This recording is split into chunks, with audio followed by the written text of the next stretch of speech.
Welcome to another deep dive.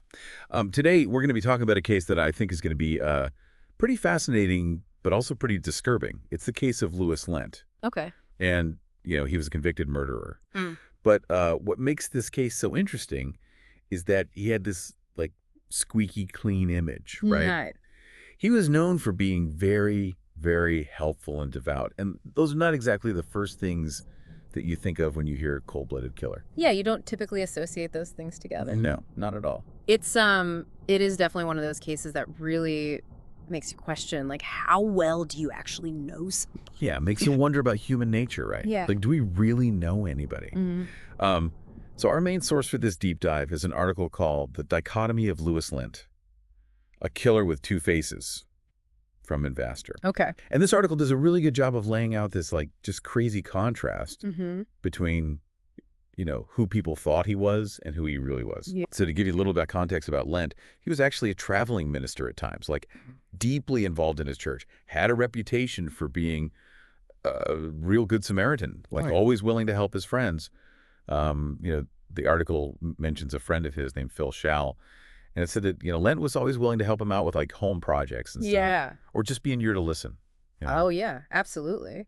And those are all the things that would make you think that somebody's a great guy. Yeah, exactly. I mean, he was also described as devout and a Bible studier. Yeah, and a Bible study leader at times. Yeah. So, I mean, it's how do you get much better than that? Right. On paper, at least. Exactly.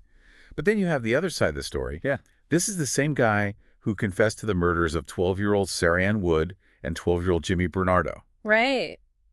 And Detective Rees TR, who was one of the main detectives on the case, he described Lent as having these quote, uncontrollable urges to prey on children. So you have these two completely opposite sides of the same person. Yeah, how do you reconcile that? How do you even process that? It's like a puzzle where half the pieces belong to a completely different picture. Right. So how do we even start to understand that? Well, I think the first question you have to ask is, was any of it real? Was that kindness genuine? Right. Or was it all just an act, a way to manipulate people? Was it all calculated? Yeah. I mean, we see that a lot with these types of criminals. They often use kindness as a weapon, a way to disarm people, to gain their trust. Like the Golden State Killer. Exactly. He was another one who was able to blend in, to appear normal, while he was out there committing these horrible crimes. It's a chilling thought that someone could be so two-faced. It is. And it's a reminder that we can't always judge a book by its cover. I mean, think about all the people who knew Lent. His neighbors, his friends from church. They probably never suspected a thing.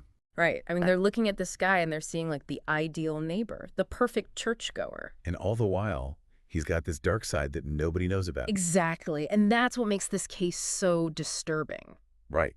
Because it forces us to confront the fact that evil can lurk anywhere, even in the places we least expect it. Mm. So as we go deeper into this deep dive, we're not just going to be looking at the facts of the case. Right. But we're really going to try to get into the psychology behind it. I think that's the most interesting part. Trying to understand what makes someone tick. What would drive a person to live such a double life? Was there some kind of internal struggle going on?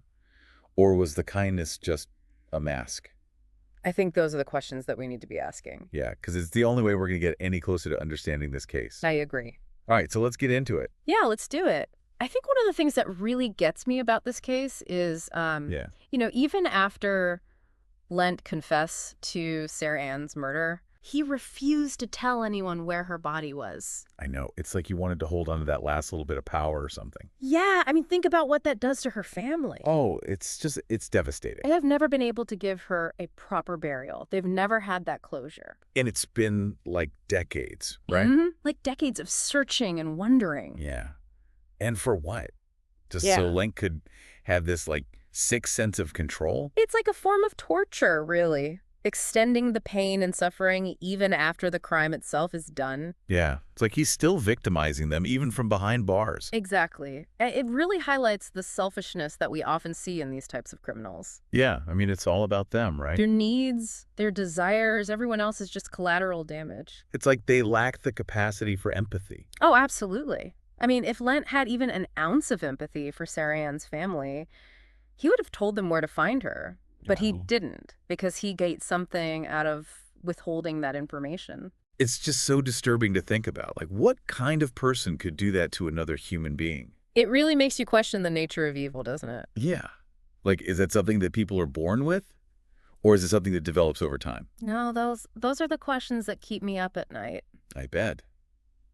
It must be hard to grapple with that kind of darkness day in and day out. It is, but it's also what drives me to keep searching for answers, to try to understand the why behind these horrific acts. Because if we can understand the why, maybe we can prevent it from happening again. Exactly. Well said. It's interesting that we've talked a lot about, Lent's kindness and how he might have used it as like a tool. Right. But it makes me think about all the other people out there who were genuinely kind. Yeah. Like, how do we know who to trust? That's a tough one. It's like walking a tightrope. Yeah. You don't want to become so jaded that you push away everyone who's trying to be nice. Right. You don't want to be suspicious of everyone. Exactly. But at the same time, you have to protect yourself. So what do you do? How do you strike that balance? Well, I think it starts with paying attention to your gut. Like your intuition? Yeah. Like if something feels off, it probably is. Okay. But it's also about being aware of red flags. Like if someone is coming on too strong or pressuring you to do things you're not comfortable with. Oh, yeah. Those are definitely signs to watch out for. Right. But how do you spot those red flags without becoming like paranoid?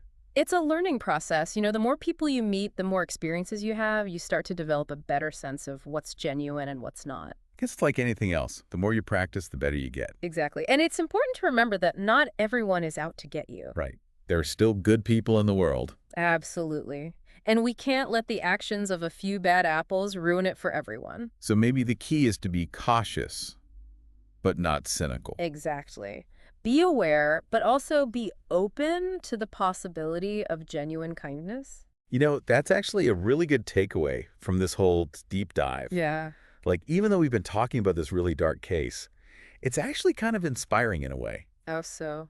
Because it reminds us that we have the power to choose. Choose what? Choose how we react to the world. Choose who we trust. Choose to see the good in people, even when it's hard. I like that. It's a reminder that we're not powerless. Exactly. We don't have to let the darkness win. Well said. Well, I think that's about all the time we have for today. Okay. This deep dive into the world of Lewis Lent has been a real roller coaster. We've talked about the nature of good and evil, the masks people wear, and the dangers of deception. It's been a fascinating journey, that's for sure. But as always, we want to leave you with something to think about. So here it is. We've talked about the importance of recognizing red flags and trusting your gut. But what are some other ways we can protect ourselves from people like Lewis Lent? What can we do to make sure that we don't fall prey to someone who's using kindness as a weapon? We'll leave you with that question to ponder. Until next time, stay safe and stay informed.